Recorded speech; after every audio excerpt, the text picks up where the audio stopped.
Hello and welcome back to the Ego Fantasy Podcast, where we are discussing the $10,000 MobaFire sponsored League of Legends Fantasy Tournament. I am joined once again by Coach D-Man. D-Man, how are you? All good, all good. A bit disappointed after everything, but still, Worlds is over. It's been a banger of a tournament, and I'm happy as ever to be here. Absolutely. We're also joined by Flynnbaum. He was the big winner of the tournament, the $10,000 winner. Flynn, how are you feeling after winning that tournament? Can't be bad, right? Floating on clouds. Yeah, definitely. It's got to be awesome. When did you know, or when did you feel like you had a chance? Like, did you feel like you had a chance the whole way, right at the end? When did you know? No. When I made that team, I didn't pull out this victory. But I mean, as the tournament folded and that Gen G versus DRX game, I felt like it might happen. When I did the math after that game, I was like, must be the sickest upset ever if someone goes past me after that. Because 24 points or something down to Vanken that had also 4 players.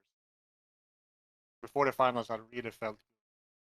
Yeah, and that was when we had our last episode too. We had you called out. It's pretty much it would take a miracle for you to not win. So that, dude, that must have been such an awesome feeling. I want to move into talking right about the finals because that was really an awesome series, a 5 game series. Coach D-Man, you nailed it. You had the picks from, I believe, as soon as we hit the knockout stage, you had DRX over T1. Maybe it was after the quarterfinals. What made you make those picks? That was a great pick. I mean, like, I was just analyzing the gameplay, I was watching it and making some content out of it myself, and like just watching them to learn as well and see what I could see, what they were doing good and what were doing bad. And I just realized like some tendencies and some patterns that DRX were clearly better at it than the opponents. So from that on, I could kind of see that if they kept going in a way like this, they shouldn't be able to lose. But then, of course, it's Worlds, it's the pressure, everything can happen. But it was the most confident guess that I could make, just based on the fact that they looked so dominant over the others in terms of just clean strategical play. Well, it's shocking. You say you analyzed it. I feel like there were a lot of people analyzing it. No one came up with that prediction. So that's awesome. Next time I need to make predictions, I'll give you a call. I don't know how much you're studying North American competition, but I will give you a Yeah. call. What did you make of the final? Did you think it was pretty well played? What did you make of it? I mean, like the final was pretty much as I expected it to be, as we talked about in the last podcast as well. T1 doing their T1 things, just relying on their like mechanical skill and their just uh, confidence on their champions and just trying to be better than your opponents and pure skill. And then DRX had more of a strategical like approach to it and played way smarter League of Legends. Mm-hmm. And we saw it. Some games T1 got to do their T1 things. In the games that I would say they luckily got the pretty decent draft as well, which they did sometimes. It's not often something that happens with T1, but it did happen a few times. And we saw as well like DRX had in every game. I felt like they were the better team, they were the smarter team, but T1 just had these like small moments where they could flip the game upside down just based on one team fight that they played mechanically better and DRX maybe misplayed. Um, so it was a exciting final. Like, what more can we ask for when it's a 5 game series? Like 5 game final. That's what everyone wants. So I Yeah, liked it, both yeah, from a for viewer sure. and a coach point of view. Mm-hmm. Yeah, I was on a Discord call with a couple buddies, and that Baron steal. I think I woke up my baby, made my wife real mad. Like it's just such a hype play, such a hype series. Now, Flynn, I read your article that you posted on the Ego app. You mentioned you had never watched, you'd never played, which kind of hurts my soul because I've watched so much and played so much, and you still took me down. But what did you make of the final? Did you watch it? I know it was middle of the night. Did not watch it that much. I have a small child that so Mm-hmm. wake up, she's sad, and I Yes, watch some definitely. part and then I fall asleep. But what I did make of it, not much. I can't really analyze the things in the LOL game. I did watch a lot of Gen G versus Rex because that was if Gen G would win that, I would have been out. Right. So I was really nervous. what did you make of it? Were you able to follow, the highs and lows, like kind of pick up on what's going on throughout the tournament? Yeah, not really, but Yeah. as I said, that Gen G versus DRX game, don't remember if it was the fourth or fifth map. It was a big swing, like in the 30th minute, Hmm. and I felt like Gen G was winning, and then DRX won like one team fight, and then pushed for the base, and it might happen. Yeah. I know. I remember in the Ego Discord after game one, I think you posted something like, "Well, there goes that dream," because they were Yeah. so dominant. And then DRX, I Yeah. mean, what a run that they made. Uh, Coach D-Man, what'd you make for Finals MVP? Did you agree with Kingen? I mean, that seemed to be kind No. of the consensus, but I didn't either. I want to hear what you thought. I mean, like, just from the storyline perspective, I think Zeka should get it for Yeah. sure. Just based on the fact that like his road here, what he has been through, and like everything about it, and also like the mid laners of this tournament is just so stacked. The whole roster of every single mid laner is so good. Like we have Faker, Showmaker, Chovy. Like we have so many good mid laners in every single team almost, and then this guy comes up out of nowhere. Nobody expecting him to perform good at all, Mhm. and he just blows everyone away and wins mid lane matchups 1 versus 1 against everyone, and he just pops off and then wins worlds. I think that's my MVP at least.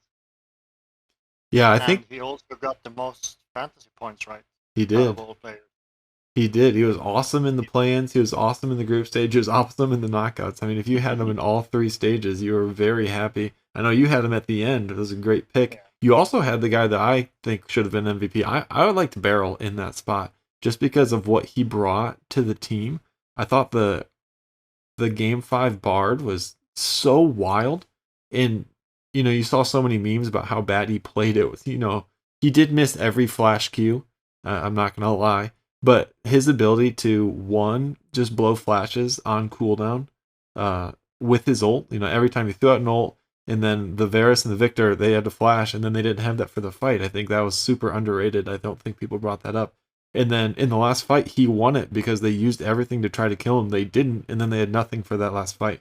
I liked Barrel. I'm kind of partial to players that'll pick, exciting things like the Heimerdinger and the Bard. So that was my take. I really liked Barrel. You had both of them. You had both Zeka and Barrel. What an incredible, like, how good is that?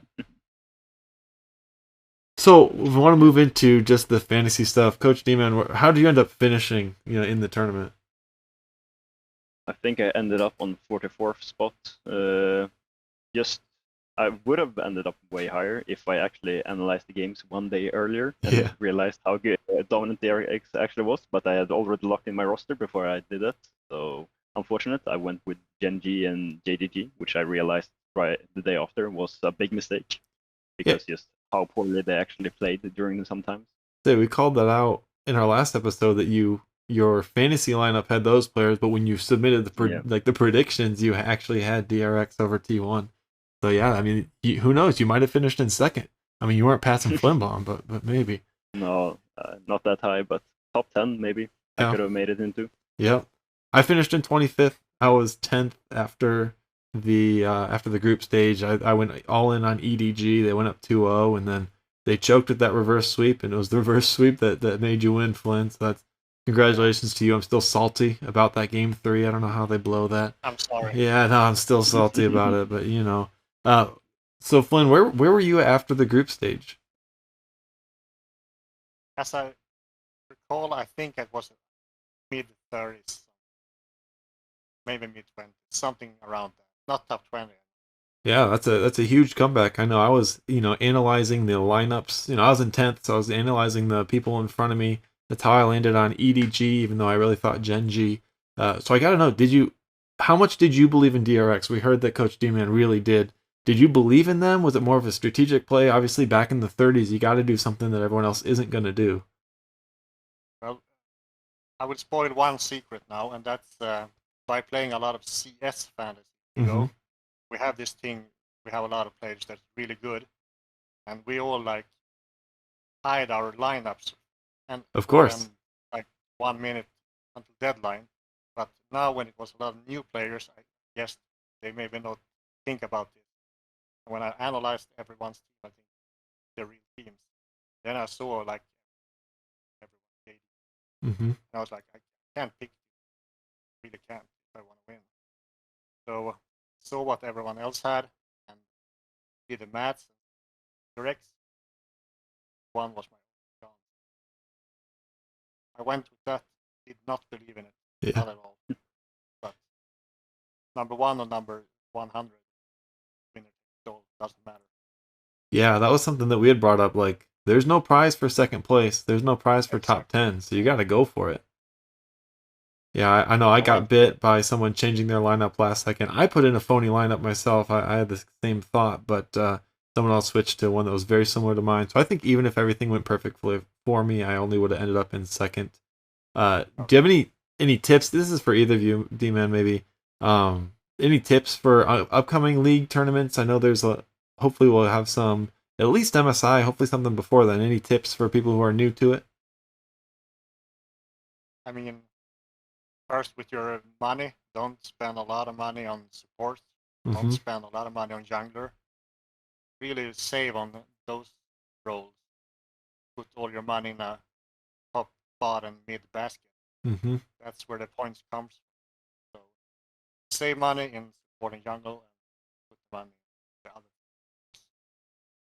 Yeah, that's smart. We definitely talked about on ours, the top and bot as being the most important spots. Then again, your support barrel pick is half of what led you to the championship. D-Man, do you have anything else to add? No, but I have a question for Flynn here. Because since you're not familiar with the league scene at all, you don't understand much of what's happening in the game, as you talked about already. But how did you go about making your team in the play-ins and in the group stages as well? Because you talked about now how you did it in the knockout stage, but I want to know how did you think about it in the play-ins and the group stage as well? Well, it was a lot of hours, say like 30, 40 hours, just putting in stats in spreadsheets. I took all player stats from the last 3 tournaments they played and got a medium score for like kills, assists, everything, and added that to the point system that Ego used. So I got a medium score. I got a score for every player and saw like trends. I saw like support players won't get as much as junglers won't get as much as spot. And so I really saw by just looking at the stats and looking at the Ego scoring system, I saw that, okay, this is where the points will come from. This is won't come from. That was my first part. And then I started to buy a schedule and saw that, okay, day 1, this team has 2 games. This team has 2. So either want to put good players from each team that had 2 match game day. So have a, with the captain role, benefit as much as possible from the captain. Just spreadsheet. Yeah, sounds like pretty much what I did before as well, but you get better results for sure. Well, that's the crazy part, is that only gets you in the running, right? Like, I did similar stuff. You can see on the whiteboard behind me, I had written down, I did it for each stage, kind of all I really focused on the CS numbers because that was such a good predictor of where resources were going to go. But hey, that put me in 10th, and after groups, that put me right in the running, but it was that final pick, the DRX pick, that was just so good. And T1 too, honestly, because it seems like a lot of people were on the JDG train. I was, but T1 really stuck through. Any plans for the money? For the money? Oh, boring, but it would be much into saving.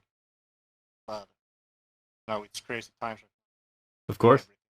Getting more pricey. But I will buy some new stuff to the computer, like put some money into my kids and stuff like that. Most into savings. Yeah. Really boring, but that's what I got to do. It is a boring answer, but it's a good answer. It's definitely a good one. Don't go spend it all in one place. And then last one, where do we find you on social media? How do people congratulate you? Robin Lindgren, but if you just go into Ego app and see, I'm tagged. Mm-hmm. Yeah, great. Well, anything else you wanna shout out to the other players? A little trash talk before we get out of here. No, but I really like you and my team in stage 2 in the group phase. We had the same team. Yeah, I think So, you copied Great me. minds think alike. That's right. I think not only was the team the same, but the way we used our cell tokens was exactly the same. So I think you must have been watching my team and just copying it. No.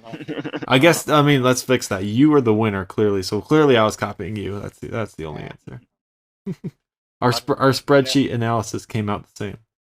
Exactly. Yep. Coach D-Man, thanks for joining us for all these. Anything else you want to shout out before we close out for this Worlds tournament? No, I'm just hyped to see where this goes now for the next tournament. Like, this was the first League of Legends tournament. Will there be more? Will there be for LEC, for LCS, LPL? What's the next step? I'm just hyped to see what that is, and maybe if I will be included as well. We'll have to see in the future. Yeah, for sure. Obviously, go ahead. It was 2,000 users now. How many do you think will be in the next? Gosh, I hope it's more. The same prize money. Well, if the same prize money, I think it'll go up. I hope that people Yes. enjoyed it as much as we did.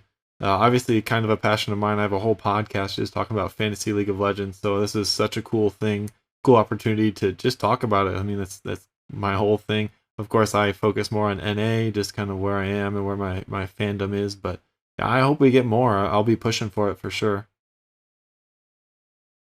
All right. Well, thanks for joining us again for this last episode celebrating the League of Legends Fantasy Tournament $10,000 prize going to Flinnbomb right here. Thank you so much for joining in. Catch us next time. Catch us for CSGO competitions and hopefully more League of Legends tournaments in the future.